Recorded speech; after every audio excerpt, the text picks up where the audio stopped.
ശരിയാണ് സർ.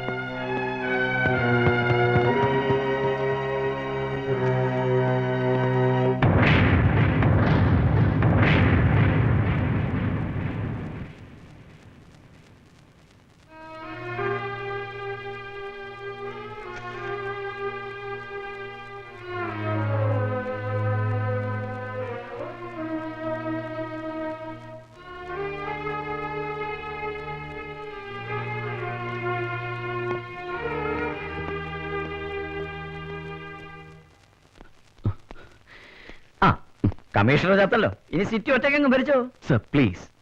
എന്തോന്ന് പ്ലീസ്? ഇന്നലെ ഒരൊറ്റ രാത്രി കൊണ്ട് താൻ അവളെ ഞെക്കിപ്പിഴിഞ്ഞ് നീരെടുത്ത് ചണ്ടിയാക്കിയത് ഞങ്ങളൊക്കെ അറിഞ്ഞടോ.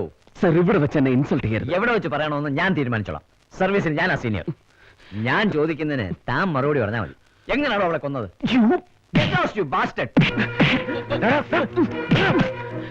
നിന്റെ ഹീമാങ്ങളി പൊതുജനത്തിനോട് മതി, പോലീസുകാരോട് വേണ്ട. ആ ചത്തോളം നീട്ടുള്ള സംബന്ധം ഞങ്ങൾക്ക് അറിയാവണം. അമ്മയുടെ ഫോട്ടോ അയ്യോ, എന്താണ് തെറ്റ്? ഇന്നലെ രാത്രി നീ മായാപ്പിളെ ക്വസ്റ്റ്യൻ ചെയ്ത് മാനസികമായിട്ട് ശാരീരികമായിട്ടും തളർത്തി. എല്ലാം ഞങ്ങൾക്ക് അറിയാവണം. താൻ എന്ത് കോപ്പാണ് പറഞ്ഞത്?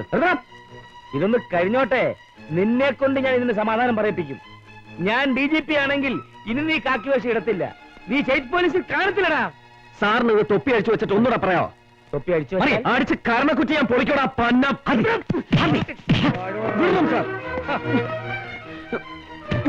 ഞാൻ എന്ത് ബുദ്ധിമുട്ട് കാണിച്ചു? അത് ഇത്ര ആൾക്കാരുടെ മുമ്പിൽ വെച്ച്. After all is a DGP. Sir, കണ്ടവന് വേണ്ടി കുറയ്ക്കാൻ മാത്രം അറിയാവുന്ന ഇയാളോടല്ല ചോദിക്കേണ്ടത്. ഈ മരണം ആഘോഷിക്കുന്ന കുറെ മേലാളന്മാരുണ്ട് പവറാണിൽ. അവന്മാരോട് ഞാൻ ചോദിച്ചോളാം.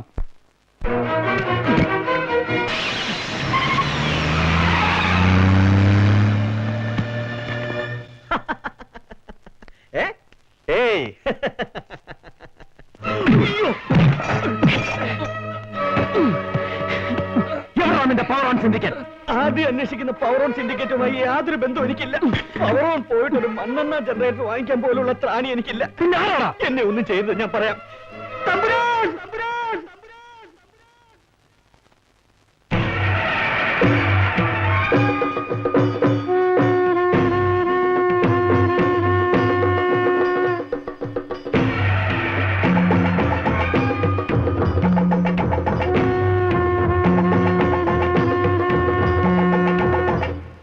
നാം നമ്മെ പരിചയപ്പെടുത്തട്ടെ. ഇളയെടുത്ത് കൊട്ടാരത്തിലെ വിശാഖം തിരുനാൾ പ്രതാപ വർമ്മ, യുവരാജാവ്. അതിലൊക്കെ അപ്പുറം ഈ പവറോന്റെ എല്ലാം ഇലക്ട്രിക്കൽ മാഫിയക്കെതിരെ നീ നടത്തിയ ഇൻവെസ്റ്റിഗേഷന്റെ പരിസമാപ്തി എന്റെ മുമ്പിലാവണമെന്ന് എനിക്ക് വാശിയുണ്ടായിരുന്നു. നീ നടത്തിയ ഓരോ നീക്കവും ഞാൻ വെട്ടിയത് നീ അറിഞ്ഞില്ല. അന്വേഷണത്തിന്റെ ഒരു ഭാഗത്തും എന്റെ മുഖം നീ തിരിച്ചറിഞ്ഞില്ല. നിന്റെ ഹാൻഡ് കഫിനുള്ളിൽ എന്റെ കൈകൾ വീഴില്ല. എന്റെ ഹാൻഡ് കഫിനുള്ളിൽ നിന്റെ കൈയും വീഴും. ഞാൻ ഒരുക്കുന്ന കൊലക്കയറിൽ നിന്റെ കഴുത്തും കുടുങ്ങൂടാ.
എന്തിനാണോ ഈ പരേഡ്? മൂർത്തി കാക്കിയിട്ടിരിക്കുന്ന ഈ പാവങ്ങളുടെ ദേഹത്തിലെ കൊഴുപ്പിളക്കാനാണോ? മൂർത്തി, ഐ വിൽ സസ്പെൻഡ് യു. താൻ എന്നെ ഒരു കോപ്പും ചെയ്യത്തില്ല. താ കിടക്കുന്ന രാജിക്കത്ത്. ഇപ്പൊ ഞാൻ തന്നെ മുന്നിൽ നിൽക്കുന്നത് സഖാവ് കൃഷ്ണമൂർത്തിയായിട്ട്. ഈ നിമിഷം മുതൽ എന്റെയും രാമദേവ നായനാരുടെ യൂണിഫോമിന്റെ നിറം കാക്കിയല്ല, കടും ചുവപ്പ. അത് ഇനിയും ചുവക്കോടൂ. തന്റെയും തന്നെ മറ്റവന്മാരുടെയും ചോരയുടെ നിറം കൊണ്ട് താൻ കൂടുതൽ മൂപ്പിക്കുന്നു വേണ്ടുവാ. പെറ്റ തള്ളയുടെ കല്ലറയ്ക്ക് മുമ്പിൽ പോലും താൻ കാണിച്ച നാടകമൊക്കെ ഈ നാട്ടിലെ ആൾക്കാർ മനസ്സിലാക്കിയിട്ടില്ലാണ്ട് താൻ കരുതണ്ട. താൻ തല്ലിച്ചരച്ച ശരീരവും ചവിട്ടി തേച്ച മനസ്സുമായി ആർക്കും ഇപ്പോഴും ആശുപത്രിയിലാടോ? കിടക്കട്ടോ, അവരിനി സ്റ്റേറ്റ് പോലീസ് ചിരക്കണ്ട. വടിയെ കുത്തി നടക്കാറാകുമ്പോ പല രേഖാ കോർപ്പറേഷന്റെയോ അണ്ടിക്കമ്മയുടെയോ എം ഡി ആക്കാം. അല്ലെങ്കിൽ താനിപ്പോ ചെയ്യുന്ന പോലെ പോലീസിലെ ഊത്തുകാരനാക്കാം. പോരെ? പോരാ. പലതരത്തിൽ ഊതാൻ താൻ തയ്യാറുള്ളപ്പോ ഡിപ്പാർട്ട്മെന്റ് അതിനുള്ള വേക്കൻസി ഇല്ലുവാ. ഒന്നോർത്തു, എന്റെ ജീവിതത്തിലെ ഓരോ നിമിഷവും ഇനി ഞാൻ ചെലവഴിക്കാൻ പോകുന്നത് ആദ്യയുടെ ആയുസ് കൂട്ടാനായിരിക്കും. തിരിച്ചു കൊണ്ടുവരും ഞാൻ അവനെ, തന്റെയൊക്കെ തലയ്ക്ക് മീതെ കൂടെ. എന്തിനാണെന്നോ? നിന്റെയും നിന്റെ രാജാക്കന്മാരുടെയും തല കൊയ്യാൻ. Down down on that.